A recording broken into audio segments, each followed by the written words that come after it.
ओफो, गजब खुदा का फरखंदा। सूरज सर पर आ गया और तुम अभी तक सो रही हो। इस वक्त अगर तुम्हारी फुप्पो दिन में आ गई ना तो वो क्या सोचेंगी? ओफो अम्मी, क्या है, सोने भी नहीं देती हैं आप। कल रात भाई की मंगनी में इतनी देर हो गई, मेरी नींद भी पूरी नहीं हुई है। और ये क्या आप मुझे फुप्पो के नाम से डराती रहती हैं? आ जाए तो आ जाए। अरे बेटा, मैं डरा नहीं रही हूँ बल्कि हकीकत बता रही हूँ।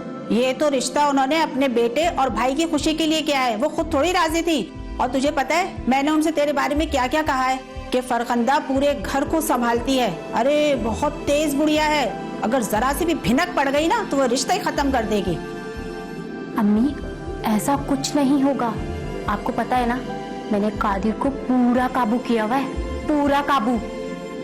अभी बेटा तेरी शादी नहीं हुई है, ये जहन में रखना। लड़के वालों के लिए ना सब आसान होता है और जिनके बेटे लायक फायक होते हैं ना उनकी माओं के तो दिमाग आसमान पर होते हैं। अम्मी आप भी तो एक बेटे की माँ हैं, आप तो ऐसी बिल्कुल नहीं है। आपने तो भाई के ससुराल वालों के सामने कोई तेजी नहीं दिखाई। अरे बेटा, मेरी जैसी सास हर किसी की थोड़ी होती है सीधी सादी। पर अम्मी कल आपने उनकी खाला को देखा था, कितनी तेज औरत थी वो। सोचें अगर वो रिश्ते के टाइम होती तो कितने मील नेक निकालती। वो फरा की माँ को देखो, साइमा को, क्या समझती हो सीधी सादी है? अरे बड़ी तेज औरत है, बिल्कुल अपनी बहन पर गई है। वो तो उसकी लड़की मुझे अच्छी लगी तो मैंने रिश्ता कर दिया। अब जाहिर है खानदान वालों को तो बहू दिखानी है ना कि साबरा अपने बेटे के लिए किसको ब्याह कर लाई है। ये तो है। कल वहाँ खाना बहुत मजे का था भाई के ससुराल में, मैंने तो खूब ज्यादा खाया और घर आकर ऐसा सोई। हाँ बेटा, बस याद रखना कि ये खातिर मदारात जो है ना ये सिर्फ उस वक्त तक के लिए है जब तक सरफराज की शादी नहीं हो जाती। उसके बाद देखना फरा के घर वालों को सरफराज की हद तक ही महदूद हो जाएंगे। ये क्या बात हुई? यही बात होती है बेटा। अब तुम क्या बातों को लेकर बैठ गई हो?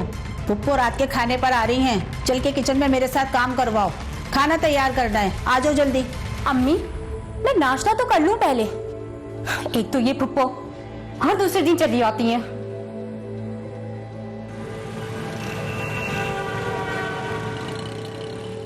अरे तुम रात को यहीं रुक जाती, घर क्यों चली गई थी? अरे मेरे सरताज को खाना कौन देता? आपा तुम तो जानती हो ना मेरी सास तो हिल के पानी भी नहीं पीती। चलो अब रात को देर से जाना खाना वाना खा के। तुमने मंगनी करते वक्त अरे उसकी सास और नंद को देखा था? अरे कैसी चिलक्तरबाज औरतें, उनकी बातें सुन सुन के मेरा तो दिल घबराने लगा था। अरे हमारी मासूम जैसी फूल जैसी बच्ची है उन चंडालों के साथ कैसे रहेगी? अरे तुमने रिश्ता करते वक्त कुछ तो सोचा होगा ना। अरे भाई मैंने लड़के को देखा है, सिर्फ शक्ल सूरत का भी अच्छा है, कारोबार भी अच्छा है, पढ़ा लिखा है। अच्छा, अरे कल तो मैं कुछ पूछ ही नहीं पाई थी। लड़का करता क्या है? अरे लड़के के बाप का ना कारोबार है बहुत बड़ा, कपड़े का, 3 दुकानें हैं उनकी। हाय हाय, मुश्तरका कारोबार, अजाब और झंझार। मरू मम्मा ना सही कहती थी कि ये मेरी जो साइमा है ना इसके पास अक्ल की कमी है। अरे आपा तुम मुझसे ही मशवरा ले लेती। अरे तुम काय को मुझे भी हौला रही हो, खुद भी हौल रही हो। वो लड़की जो है ना वो चंद दिन की मेहमान है अपने मैके में, और एक बूढ़ी माँ वो कोने में पड़ी रहेंगी। अरे आपा ये तुम्हारी सोच है। अरे इतनी आम सूरत शक्ल की लड़कियों की ना शादियां नहीं होती हैं। अरे इसकी फिक्र नहीं करो, उसकी फुप्पी ने उसका हाथ मांग लिया अपने बेटे के लिए। चलो ये भी अच्छा है। तो अच्छा उनका शादी का कब इरादा है करने का? ले उन्होंने तो मंगनी में ही शोर डाल रखा था कि अब ये हमारी हो गई, इसे रुखसत कर दो। अरे आपा ये हर बात ना तुम उनकी मत मानना और कुछ ना अपनी भी बातें रखना, समझ में आई? और ये फरा नजर नहीं आ रही कि कहाँ है? अरे उसने तुम्हारा सुन लिया ना आने का, तुम्हारी पसंद की बिरयानी बना रही है। हाँ भाई मैं तो खाना खा के जाऊंगी आपा। तुम चाय तो पियो पहले।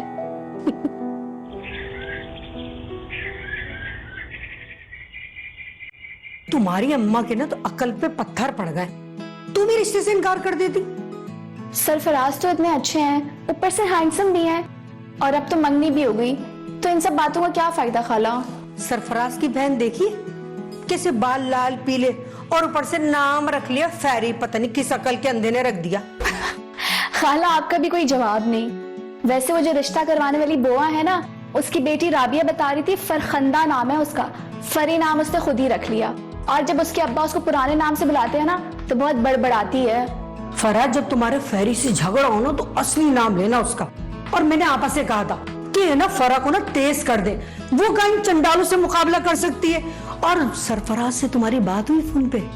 जी खाला, कॉल पे तो रोज बात होती है। और आप ज्यादा फिक्र ना करें, मैं जाती ही सरफराज को ना अपनी मुट्ठी में कर लूंगी। उन माँ बेटी को कौन मुंह लगाएगा। बस ना तुम दांत निकालती रहो। और ये जो तुम्हारी खुश अखलाकी की आदत है ना, इसको तुम बदलो। अब तुम ससुराल जाओगी और अगर यही आदत पड़ी रही ना तो फिर बहुत पछताओगी। और ससुराल जाके ना हर बात में ना उनकी नींद में एक निकालना। और एक बात और याद रखना कि वहां जाके ना ज्यादा काम नहीं करना, वरना यकीन मानो तुम्हें नौकरानी बना के रख देंगे। अरे नहीं खाला, आप तो मुझे कुछ ज्यादा ही बेवकूफ समझती हैं। आप खुद सोचें, अभी तो सिर्फ मंगनी हुई है और मैंने उसको पूरा अपने कंट्रोल में कर लिया है। जब शादी हो जाएगी तो फिर। ये अच्छा किया तुमने कि पहले दिन ही उसको कंट्रोल में कर लिया। और आपा बता रही थी वो तुम्हारे हुस्न पे मर मिटा है। और औरत चाहे ना तो अच्छे को अपने कंट्रोल में कर लेती है। अम्मी, फरा सादगी में ज्यादा अच्छी लगती है ना। कल मंगनी पे जरा भी अच्छी नहीं लगी, पता नहीं कहाँ से मेकअप करवाया था। अरे नहीं भाई, फरा बहुत अच्छी लड़की है और बहुत प्यारी लग रही थी। मगर तू जो वहां जाकर फरा के कसीदे पढ़ती है ना, दिल चाहता है तेरी चुटिया पकड़ के रगड़ दूं। खबरदार जो तूने भावच को ज्यादा मुंह लगाया। मैं कौन सा सच बोल रही थी। वैसे अम्मा, आप थानेदार की बेटी हैं, लेकिन इसका ये मतलब नहीं है कि आप पूरे घर को थाना बना दें। अच्छा चुप कर जा, हर वक्त जलते तवे पे बैठी रहती है। वैसे भी मंगनी हो गई है, अब हमें डरने दबने की क्या जरूरत है। और फिर हम क्यों तारीफ करें। अरे हम भी तो लड़के वाले हैं, क्यों डरे दबे हम। तुम देखना, मैं उन्हें कल जताऊंगी कि तुमने जो खीर बनाई थी ना बिल्कुल भी अच्छी नहीं थी। अम्मा, वो खीर नहीं थी, फिरनी थी। कल तो आप खूब खा रही थी। हाँ, तू मेरे खाने पीने पे नजर रखती है। वैसे भी वो मेरे बेटे का ससुराल है, मैं जब भी वहां जाऊंगी ना खूब डट कर खाऊंगी पीऊंगी। वैसे अम्मा, कल सब कुछ बहुत मजे का बना हुआ था। मैं तो घर से ये सोच के गई थी कि उनको ये जताऊंगी कि हम तो रोज ही ऐसे खाना खाते हैं। लेकिन जब मैंने खाना शुरू किया तो हाथ ही नहीं रोक पाई मैं। ये बात तो है। आए हाय, तूने भी मुझे किन बातों में लगा दिया। इतना सारा काम पड़ा हुआ है, चल जल्दी चल, बहुत सारे एहतमाम करने हैं।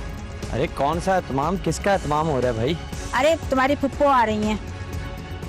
फुप्पो आ रही हैं? मुझे लगा मेरे ससुराल वाले। भाई, वहाँ तो हम कल जाएंगे। कल? हाँ। कल क्यों? अभी कल ही तो मंगनी हुई है, अब क्यों जाओगी? भाई कौन सी आफत टूट पड़ी? सरफराज, मैंने तुझे कितनी बार कहा है कि औरतों के मामले में मत बोला कर अपने बाप की तरह। कुत्ते की दुम है ना, वो कभी सीधी नहीं होती। अम्मा, मैं और अब्बा जो भी बात करें ना, आप यही कहती हैं कि औरतों का मामला है।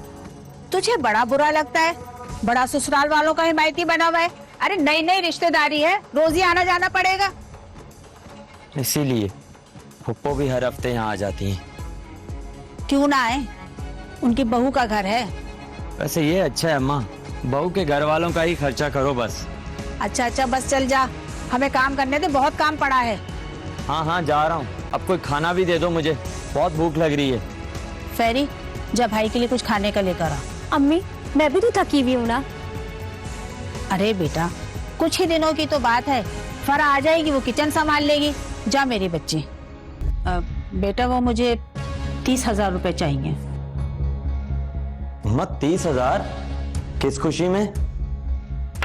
कमबख्त, घर के 100 खर्चे होते हैं। तुम्हारे बाप ने तो लाखों कमाया और सारी उम्र उसने मुझे तरसा तरसा के पैसे दिए हैं। तू भी अपने बाप के नक्शे कदम पर चलने लगा। अरे तेरी दुकान तो अलग है ना, नफा हो या नुकसान तेरे बाप को क्या पता चलेगा। बस मुझे 30,000 रुपए चाहिए। अरे अम्मा, हजारों जासूस छोड़ रखे हैं मेरे पीछे, और ये जो आपको सेल में नजर आते हैं ना, ये मेरा हाथ बटाने के लिए नहीं है, मेरी जासूसी के लिए रखे गए हैं। तुझे तो 100 बहाने बनाने आते हैं। देख, आज मैं तेरे अब्बा से कैसे पैसे निकलवाती हूँ। अगर ना निकलवाए ना तो मेरा नाम भी साबरा नहीं। अच्छा, निकलवा लीजिएगा, और अगर मिल जाए ना तो थोड़े मुझे भी दे देना। सारा दिन दुकान पर बैठता हूँ, औरतों से सर खपा खपा के तंग आ जाता हूँ, और अब्बा है कि शाम को आके सारा हिसाब ले जाते हैं। हाँ दे दूंगी, मगर तू जवाब बहुत देने लगा है।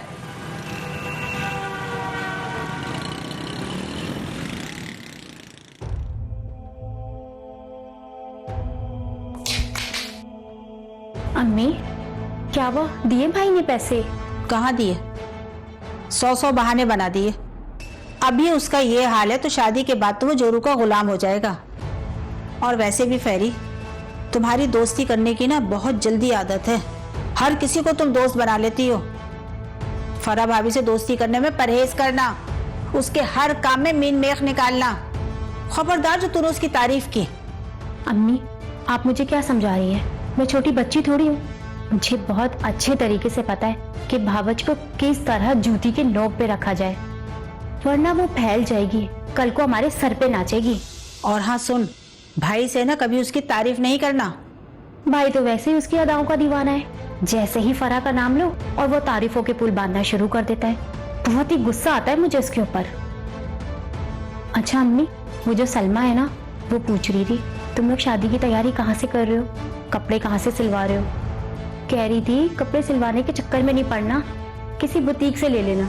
बुटीक की तो बात ही निराली होती है ना। हाँ वो तो ठीक है, पर फरा की अम्मा पता नहीं क्या मंसूबा बना रही हैं बैठ के।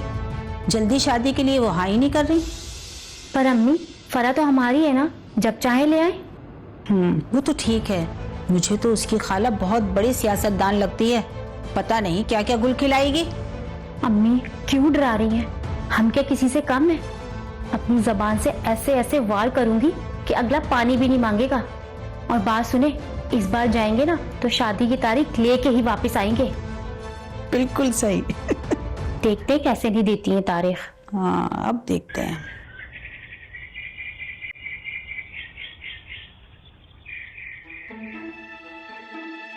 सूट तो बहुत अच्छा सिया उसने।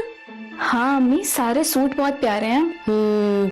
आखिरकार तुम्हारी शादी का दिन भी करीब आ ही गया। और भाई मेरी एक बात गिरा से बांध लेना, ससुराल जाके मिन मिन करने की जरूरत नहीं है। डट के मुकाबला करना, उनको भी पता चले कि मुकाबला जो है वो आसान नहीं है। और शोहर के साथ साथ ससुर का भी दिल जीतने की कोशिश करना, क्योंकि सारा कारोबार उनके हाथ में। ठीक है, ज्यादा मुश्किल नहीं पड़ेगी तुम्हें, क्योंकि वो अपनी बीवी को किसी खातिर में ही नहीं लाते। बस ससुर का दिल जीत लेना और सास नन को जरा खींच के रखना। आप बेफिक्र रहे अम्मी, रस्सी इतनी ढीली रखूंगी कि अटक अटक कर सांस आती रहे। अरे मैं तो कह रही हूँ अपने ससुर को फोन मिला, मैं उनको अपनी बातों की जाल में फांस लूंगी। इतनी आसानी से फंस जाएंगे बड़े मियाँ? है और नहीं तो क्या। और है ना, शाकरा को भी बुला लेंगे। ये मशवरा मुझे उसी ने तो दिया है। लगा फोन जल्दी से।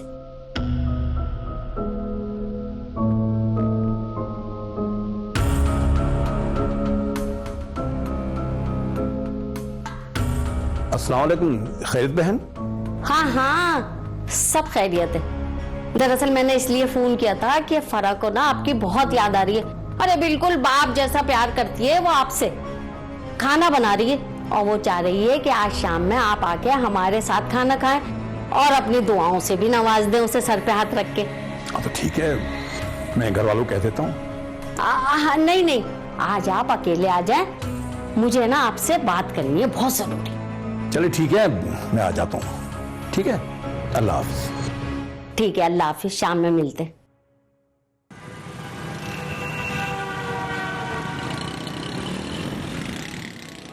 भाई खाना बहुत लजीज बना था और आपने इतना तकल्लुफ कर लिया। अरे नहीं भाई साहब, फरा ने ये सब कुछ आपके लिए किया था। ये तो हर वक्त आपको अब्बा जान कहती रहती है। अरे भाई साहब सही से बैठे, आपका अपना घर है और हमने तो आपको दिल से अपना बड़ा भाई मान लिया है। भाई मैं बिल्कुल ठीक बैठा हुआ हूँ। और मैं सच बता रही हूँ, ये रिश्ता मैंने सिर्फ और सिर्फ आपकी वजह से किया है। पहली नजर में ही मैं समझ गई थी कि आप खानदानी हैं और मेरी नजरें ना कभी धोखा नहीं खाती। मैं भी आपको अपनी बहन ही समझता हूँ। ऐसे नहीं, मेरे सर पे हाथ रख के। भाई साहब, फरा ने ना दिल से आपको अपना वालिद मान लिया है। जैस तो हम इसे देंगे, लेकिन इसकी ये एक ख्वाहिश है कि अगर इसके कमरे की सजावट के लिए ना आप इसे कुछ दिला दे तो ये खुश हो जाएगी। क्यों? हाँ हाँ, क्यों नहीं।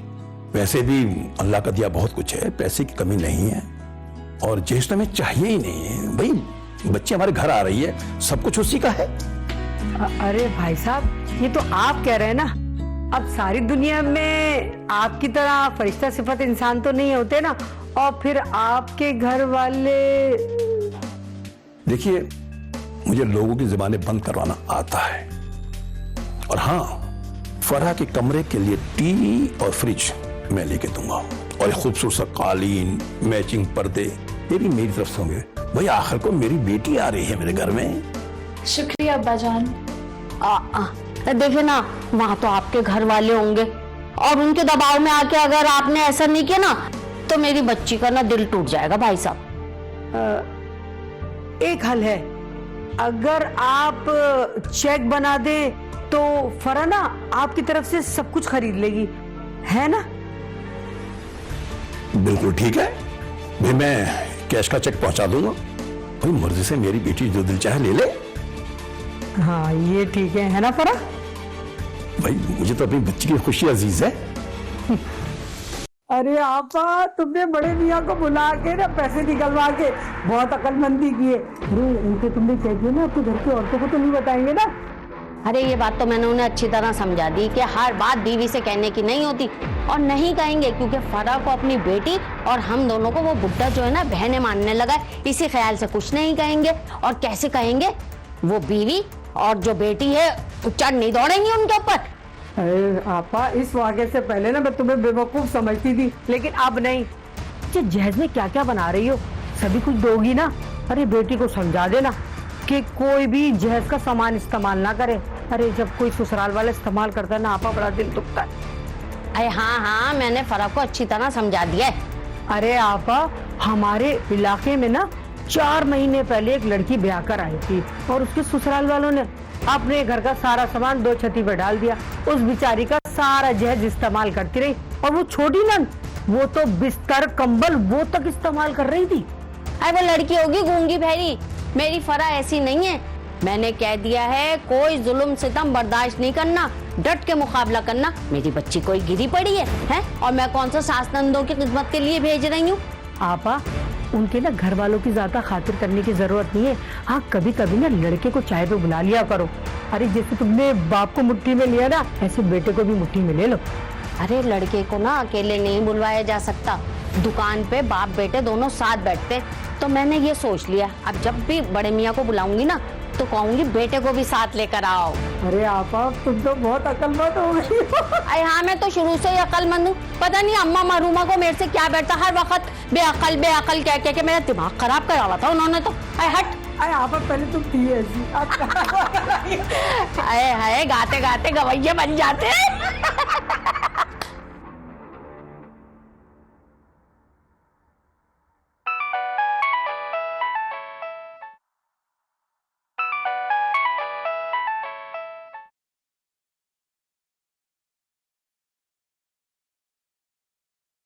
अरे फोन उठा लो, कब से बज रहा है? किसका है? वही फारिग तरीन मेरे ससुराल वाले हर रोज खाने पीने आ जाते हैं, और बहाना क्या होता है, बहू से मिलने जा रहे हैं। आप खुद ही उठा लें।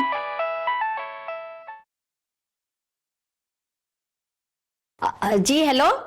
हेलो, अस्सलाम वालेकुम। क्या बात है भाई, फोन ही नहीं उठा रही हो? क्या दिल नहीं चाह रहा फोन उठाने को?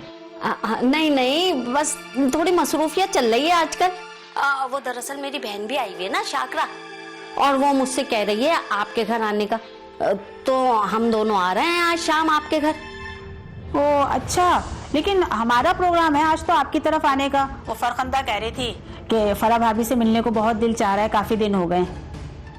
वो दरअसल ना फरहा आज अपनी सहेली की शादी में जा रही है, तो आपसे मुलाकात ही नहीं हो पाएगी, इसलिए मैं अपनी बहन को लेकर ना आपके घर आ रही हूँ। और मेरी बहन भी बार बार यही कह रही है कि फरहा की सास ने तो कभी हमें अपने घर बुलाया ही नहीं। दरअसल बात यह है कि मैंने आपकी मेहमान नवाजी की तारीफें भी तो बहुत कर दी हैं उससे। अच्छा चले ठीक है, आ जाएं।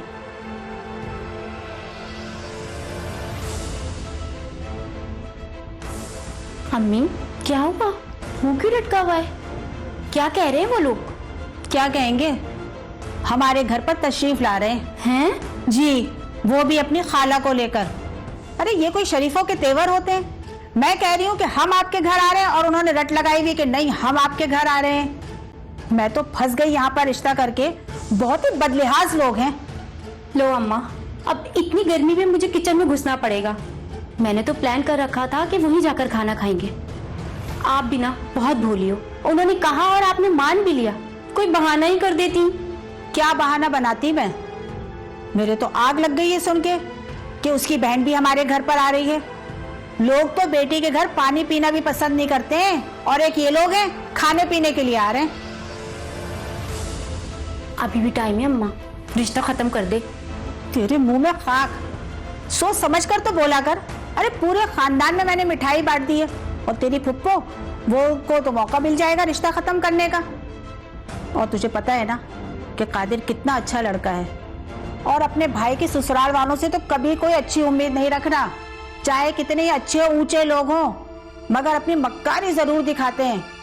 और सरफराज की शादी हो जाए तो हमें कौन सा ताल्लुक रखना है, बस एक बार उनकी लड़की आ जाए हमारे घर में, फिर तो बस दूर से सलाम दुआ।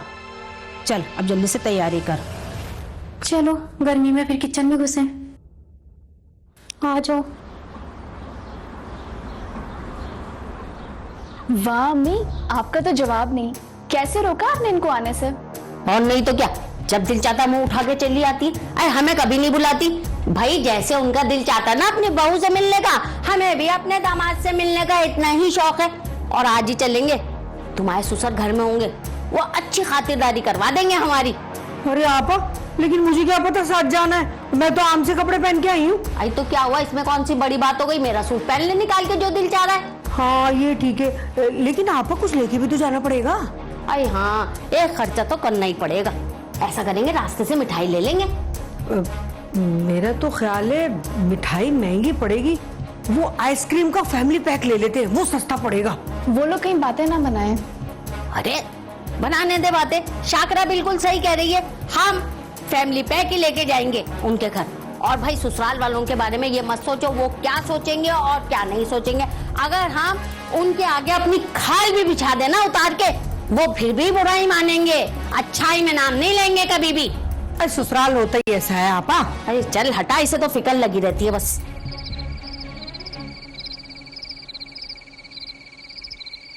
और शादी की तैयारियां कैसी चल रही हैं? बहुत अच्छे, रोजाना ही मार्केट आना जाना हो रहा है। यही हाल हमारा है। अस्सलाम वालेकुम। वालेकुम अस्सलाम। अरे इतना अचानक, पहले से बताती मैं दुकान से पहले आ जाता। अरे कैसी बातें कर रहे हैं आप? मैं फोन पे इतला दी थी मैंने, और कह भी दिया था कि बता देना भाई साहब को। भूल गई होंगी साबरा बहन। ये भूलने वाली बात तो नहीं थी। और सरफराज को बुलाओ, ससुराल वाले आए, खिदमतदारी करे कुछ। हाँ, जी जी बुला कर लाती हूँ।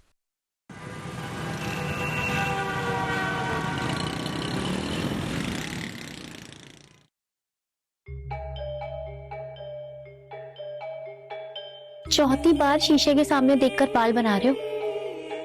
और एक बात बताओ, ये इतना सब कुछ लाने को तुम्हें किसने कहा? बड़े पैसे आ रहे हैं तुम्हारे पास और अब्बू के पास। मेरे टाइम पे तो ये सब कुछ नहीं होता। अम्मी भी नाराज हो रही हैं। क्या हो गया? इतना बुरा सा मुंह क्यों बना लिया? मेरा एहसास दिलाना भी तुम्हें इतना बुरा लग रहा है? अभी सिर्फ ससुराल वाले आए हैं तो तुम्हारा ये हाल है। कल फरा रुखसत होकर आ जाएगी तो क्या करोगे तुम? फिर तो तुम हमें भूल ही जाओगे। अरे कैसी फजूल बातें कर रही हो तुम। भला माँ और बहन भी कोई भूलने वाली होती हैं? देखो कोई भी आ जाए, जो हैसियत तुम दोनों की है वो कोई बदल नहीं सकता है। शाबाश, ऐसे होते हैं जोरू के गुलाम, ससुरालियों के आगे पीछे फिरने वाले लड़के। अरे बेकरी से सब कुछ लेकर आ गया तो फल भी खरीद लेता 10-15 हजार के। वैसे भी तेरे ससुराल वाले ना जन्म जन्म के भूखे हैं। अरे सब खा जाते, हजम हो जाता उनको। अरे अम्मा मुझे क्यों सुना रही हैं? अब्बा ने कहा था लाने को। वैसे सरफराज, मैं तो तुझे बड़ा भोला समझती थी, मगर तू तो बड़ा घुन्ना निकला भाई। अभी बीवी आई नहीं हो, तेरा ये हाल है। उसके आने के बाद तो तू घर वालों को ही भूल जाएगा। अरे अम्मा, ये सब बातें करने का भी कोई वक्त है? सब लोग वहां पर बैठे हैं और मैं जा रहा हूँ उनके पास। देखें जरा, देखें, गया अपने सगों के पास बैठने के लिए। इसका तो यही काम है। चल आजा।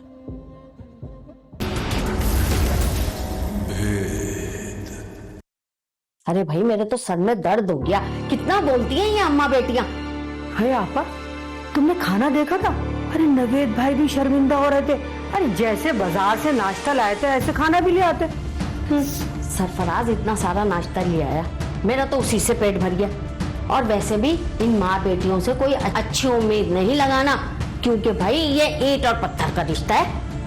आपा तुम्हें याद है ना, अम्मा मरहूम क्या कहती थी कि जब ब्याही नंद घर आए तो सर पे पट्टी बांध के लेट जाना। हम कैसा मजाक उड़ाते थे, लेकिन अब एहसास होता है वो ठीक कहती थी। अरे भाई ये बड़ों की दी हुई तालीम तो है जो आज हमारे काम आ रही है। मैं भी अपनी बच्ची को ना जमाने की ऊंच नीच सिखाती रहती हूँ। अरे आपा, हमारी फरा तो बहुत ही भोली है। अरे भाई हमारी बच्ची ने जब आंख खोली ना तो या माँ को देखा या खाला को। अरे भाई जैसे हमारे दिल साफ सुथरे वैसे ही हमारी बच्ची का भी दिल साफ सुथरा। हाँ, वो फरखुंदा का चेहरा देखा था आपने, कैसी पक्की औरतों वाला। अरे हमारी फरा मासूम भोली सी। अरे भाई फुप्पी ने भी ना लालच में आके रिश्ता किया होगा, वरना फरखुंदा में ऐसी क्या खूबी है। हाँ आपा, तुम कह तो सही रही हो, आम सूरत शक्ल की है बिल्कुल। अरे चल झूठी। चलो आपा, अब कपड़े चेंज कर लिए तुमने तो, अब मुझे तो घर जाके करने पड़ेंगे। मैं आपके पास आई हूँ आपसे कुछ बात करने के लिए, और आप है कि अखबार में लगे पड़े हैं। ये लीजिए, मैं हमातन गोश हूं, फरमाइए। देखें, माना बेशक आपकी कपड़े की दुकान है, मगर आप अकल से तो काम लें। दुकान में कपड़ा मुफ्त तो नहीं आता ना। आपसे घर के सौदे के लिए पैसे लेती हूँ तो आप 100 सवाल करते हैं। और ये बताएं कि ये कौन सा तरीका है कि आपने फरा से कह दिया कि तुम अपने बरी के कपड़े जाके खुद खरीद दो, खुद शॉपिंग करो। अरे फरखंदा की भी तो शादी करनी है ना, इस तरह से तो आपकी बहन का मुंह खुल जाएगा। अरे भाई, बेटी की शादी है, उसके बारे में सोचो, उसका रसीद उसके साथ। मैंने आपसे कह दिया है कि जैसा सोने का सेट आप फराह के लिए लेंगे ना, बिल्कुल फरखंदा के लिए भी ऐसा ही सोने का सेट लूंगी मैं। आखिर दूल्हे की इकलौती बहन है वो। मैं तो कहता हूँ तुम भी अकलौती माँ हो, अपने लिए भी वैसे सेट बनवा लेना। देखिए, मैं इस वक्त मजाक के मूड में बिल्कुल भी नहीं हूँ। क्या ये अच्छा लगेगा कि इस उम्र में मैं सोने का सेट पहनकर बैठ जाऊं? मैं भी मजाक नहीं कर रहा हूँ। अभी समझाने वाले आए थे, तुमने किस तरह मेहमानदारी की। अगर बेटी के ससुराल वाले आते तो कुछ रवैया और होता, उनके सामने सब कुछ रख देती। मुझे बड़ी शर्मिंदगी हो रही थी। यही दुनिया का दस्तूर है। ये तुम औरतों के बनाए हुए दस्तूर है। बहू आएगी उसे बेटी समझो। अभी वो आई नहीं, पहले ने सोच लिया कि वो बेटे को लेकर चली जाएगी, और बेटी के लिए चाहते हो कि ससुराल में जाके वो राज करे। मैं यहाँ आपकी तकरीर सुनने नहीं आई हूँ, बहुत काम पड़े हैं, वैसे भी शादी का घर है। सच्ची बात किसी को भी अच्छी नहीं लगती।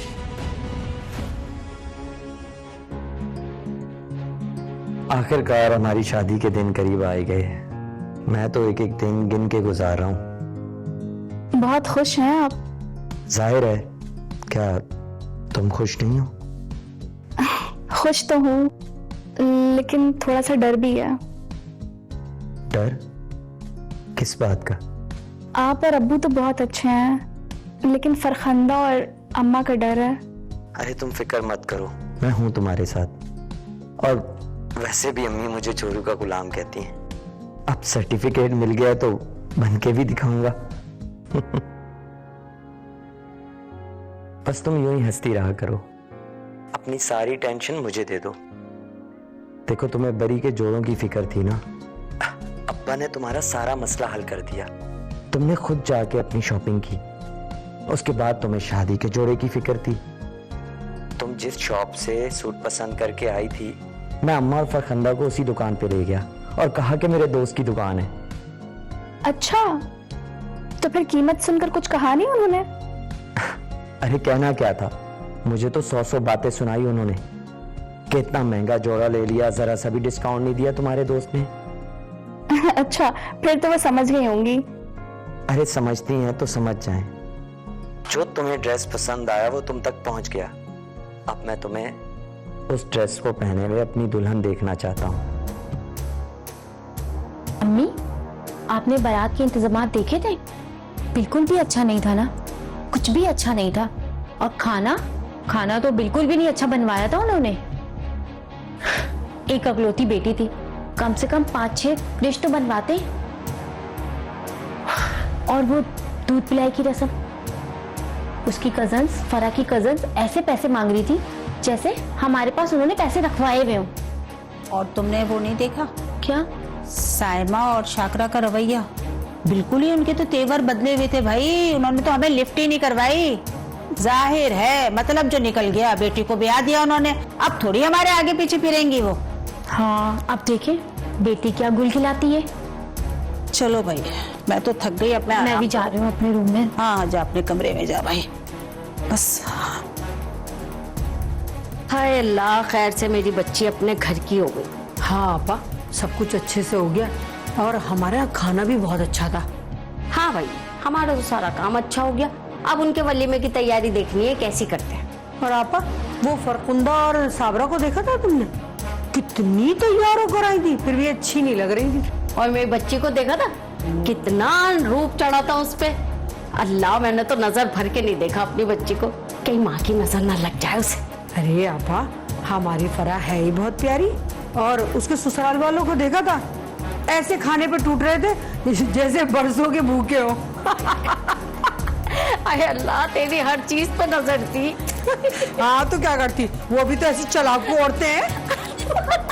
हाय हाय, इतने हैवी ज्वेलरी, तौबा तौबा, कान लटक के रह गए भाई। ये तबसरे, ये बातें, ये सब नया नहीं। हर शादी ब्याह के घर में ऐसी ही बातें की जाती हैं। रिश्ते तय होने से वलीमे तक यही बातें ज़बाने ज़देआम होती। ससुराल वाले नाराज, दुल्हन का दिल ससुराल वालों से पहले ही बुरा कर दिया जाता। ये लड़की इसी घर में रहती है, पर रोज़े अव्वल से नफरत के बीज बो दिए जाते हैं। शायद ये भी हमारी एक रिवायत का हिस्सा बन गया है। जिस तरह बुरे काम का बुरा अंजाम होता है, इसी तरह बुरी सोच का भी बुरा अंजाम होता है। अब एक सोच जो कि नेगेटिव चीज़ों को लेके चलती है, तो इंसान को पता नहीं होता कि इसके कॉन्सिक्वेंसेस क्या होंगे। और आजकल जिस तरह से हम घरों में देखते हैं कि मनफी बातों का रुझान, गीबतें, एक दूसरे की बुराई करना, और स्पेशली ख़वातीन जहाँ चार बैठ जाएं तो फिर वहाँ पे ये उनका पसंदीदा मशगला है। और अगर कुछ ऐसे सीन हो कि वहाँ पे एजुकेशन की भी कमी हो तो फिर ये चीज़ें और भी ज़्यादा बढ़ जाती हैं। और अमूमी तौर पे हम ये देखते हैं कि जब लड़का या लड़की की शादी की बात आती है तो उस वक्त फिर दूसरी फैमिली को लेके नेगेटिव बातें करना और छोटी छोटी खामियों को बढ़ा चढ़ा कर बयान करना, बुराइयां करना, और लड़कियों को, ख़ास तौर से लड़की को इस तरह से कहना कि तुम वहाँ जाओगी तो पता चलेगा, वहाँ जाके देखना क्या होता है। तो बेसिकली आप क्या कर रहे हो, आप नेगेटिव सीडिंग कर रहे हो। उस लड़की के दिमाग में आप नेगेटिव बातें डाल रहे हो कि वहाँ जाएंगे तो कुछ बुरा ही होगा।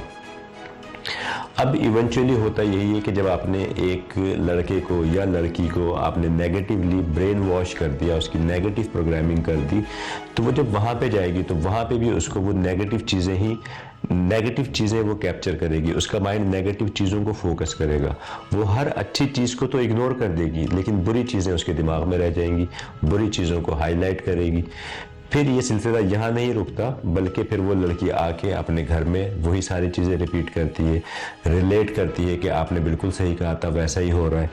तो अब आप ये सोचो कि एक मनफी सोच का आगाज़ कहाँ से हुआ था, एक छोटे से ख्याल से, लेकिन उसने दो लोगों की ज़िंदगी बर्बाद कर दी। और अगर कल को फिर उनके यहाँ औलाद होती है, औलाद भी उसी नेगेटिव थिंकिंग के ज़ेरे असर पलती है, बढ़ती है, परवरिश पाती है, और फिर एक नई नेगेटिव जनरेशन तैयार होती है। So this is what happening in our society. तो ज़रूरत इस अमल की है कि हम इस नेगेटिव ब्रेन वॉशिंग से ख़ुद भी बचें और अपने आने वाली नस्लों को भी बचाएं। हदीस शरीफ है कि जब तुम किसी काम का इरादा कर लो तो फिर अल्लाह पर भरोसा करो। तो अगर आपने देखकर, ठोक बजाकर रिश्ते में हाँ कर दी, अब उनकी छोटी छोटी चीज़ों को, खामियों को हाईलाइट ना करें बल्कि इग्नोर करें, और अपनी नई जनरेशन को भी बताएं कि बुराइयों पे फोकस ना करो, अच्छाइयों को देखो। तो फिर आप देखें ज़िंदगी किस तरह से खूबसूरती के साथ आपकी आगे चलती है।